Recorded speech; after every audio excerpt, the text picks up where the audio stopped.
ৰাজ্যিক কৰ্কট প্ৰতিষ্ঠানে চিকিৎসা ব্যয় বৃদ্ধিৰ কাৰণে যি হঠকাৰী অমানৱীয় সিদ্ধান্ত গ্ৰহণ কৰিছে সদৌ অসম ছাত্ৰ সন্থাই তাৰ বিৰোধিতা কৰিছো আৰু এই সিদ্ধান্ত প্ৰত্যাহাৰ কৰিবৰ কাৰণে দাবী জনাইছো।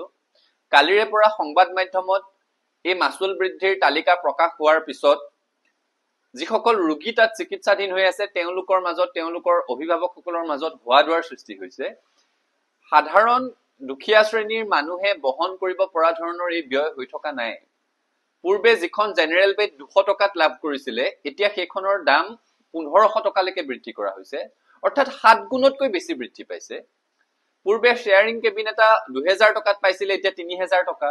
পূৰ্বে সিংগল কেবিন এটা 3000 টকাত পাইছিলে এতিয়া প্ৰায় 4500 টকা। আইসিইউৰ খৰচ প্ৰতিদিনে 1500 টকাৰ পৰা 4000 টকা পৰ্যন্ত বৃদ্ধি কৰা হৈছে। এতিয়া ৰোগী এগৰাকীক ভৰ্তি কৰাৰ লগে লগে 10000 টকা আগধন দিব লাগিব বুলি সিদ্ধান্ত গ্ৰহণ কৰিছে। তেজ পৰীক্ষাৰ মাচুল বৃদ্ধি কৰিছে।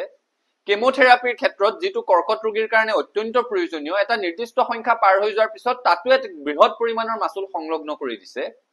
আগতে নামভৰ্তিৰ কাৰণে পঞ্জীয়ন মাচুল আছিল মাত্ৰ 100 টকা, তাত এতিয়া চিকিৎসকৰ এটা মাচুল সংলগ্ন কৰি সেই নামভৰ্তিৰ মাচুল 360 টকালৈকে বৃদ্ধি কৰিছে, অৰ্থাৎ 3 গুণতকৈ বৃদ্ধি পাইছে।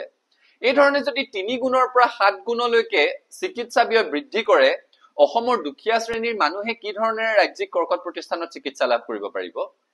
মুখ্যমন্ত্ৰী হিমন্ত বিশ্ব শৰ্মাই এটা বুনিয়াদী প্ৰশ্নৰ উত্তৰ দিয়ক। এই ৰাজ্যিক কৰ্কট প্ৰতিষ্ঠান স্থাপনৰ লক্ষ্য কি আছিলে? দুখীয়া মানুহে যাতে ভাল চিকিৎসা কম খৰচত পায় সেইটো লক্ষ্য আছিল নে কেৱল আন্তঃগাঁথনিটো চাই চাই টকাৰ অভাৱত চিকিৎসা কৰাব নোৱাৰি যাতে দুখীয়া মানুহ তিল তিলকৈ মৃত্যুৰ মুখলৈ যায় সেইটো লক্ষ্য আছিলে? নিশ্চিতভাৱে দ্বিতীয় লক্ষ্যটো নাছিলে। গতিকে এই ধৰণে কি যুক্তিত তেওঁলোকে মূল্য বৃদ্ধি কৰিছে? অসমত চৰকাৰী চাকৰিয়াল, ক্ষুদ্ৰ ব্যৱসায়ী বা বেচৰকাৰী প্ৰতিষ্ঠানত চাকৰি কৰি থকা মানুহ, খেতিয়ক, দিন হাজিৰা কৰি থকা মানুহ তেওঁলোকৰ মাহিলী উপাৰ্জন 2 গুণ, 3 গুণ, 7 গুণ পৰ্যন্ত বৃদ্ধি পাইছে নেকি? যদি নাই পোৱা 2 গুণ, 3 গুণ, 7 গুণ পৰ্যন্ত চিকিৎসা মাচুল কি যুক্তিত বৃদ্ধি কৰিছে? আৰু আমি বিশ্বাস নকৰো যে এই কথাটো অসম চৰকাৰৰ মুখ্যমন্ত্ৰীগৰাকীৰ অগোচৰে হৈছে। তেওঁ কি কাৰণে সিদ্ধান্ত গ্ৰহণ কৰিছে আৰু কিয় এই ধৰণে দুখীয়া জনতাৰ মূৰত মাথা মাৰ খুটাইছে সেই প্ৰশ্নটোৰ উত্তৰ দিব লাগিব। আমি বুজি পাওঁ যে তেওঁলোকৰ হিতাধিকাৰী আঁচনি সৃষ্টি কৰিব লাগে, তাৰ কাৰণে ঋণ লৈ তেওঁলোকে চৰকাৰ চলাই আছে।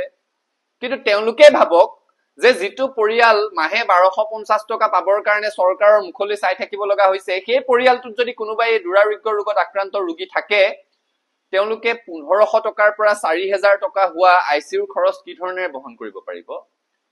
200 টকাৰ পৰা 1500 টকালৈকে বৃদ্ধি পোৱা জেনেৰেল বেডখনৰ খৰচ কি ধৰণে তেওঁলোকে বহন কৰিব পাৰিব? সেই প্ৰশ্নসমূহৰ উত্তৰ হিমন্ত বিশ্ব শৰ্মাই দিব লাগিব।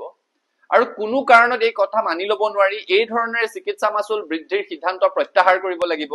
কালি দেখিছো তেওঁলোকৰ কৰ্তৃপক্ষৰ কোনোবা এগৰাকীয়ে সংবাদ মাধ্যম সম্বোধন কৰি কৈছে যে পাইলট প্ৰজেক্ট হিচাপে তেওঁলোকে এইটো ব্যৱস্থা কৰি চাইছে। অত্যন্ত দুৰ্ভাগ্যজনক কথা।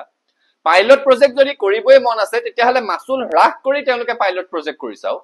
তেওঁলোকে চাওক যে দৰবৰ মাচুল হ্ৰাস কৰি চিকিৎসাৰ পৰীক্ষাসমূহৰ মাচুল হ্ৰাস কৰি ভালদৰে চিকিৎসালয়খন চলিব পাৰে নে নোৱাৰে তাৰ ওপৰত পাইলট প্ৰজেক্ট হ'ব লাগিছিলে। এই ধৰণেৰে দুখীয়া শ্ৰেণীৰ সাধাৰণ মানুহৰ মূৰত, ৰোগীৰ মূৰত মাধমাৰ খুধাই কোনো ধৰণৰ পাইলট প্ৰজেক্ট কৰিবলৈ দৰকাৰ নাই। কল্যাণকামী ৰাষ্ট্ৰ এখনত চিকিৎসাৰ খৰচ এই ধৰণেৰে বৃদ্ধি কৰাটো হঠকাৰী সিদ্ধান্ত, অমানৱীয় সিদ্ধান্ত কোনো কাৰণত মানি ল'ব নোৱাৰি।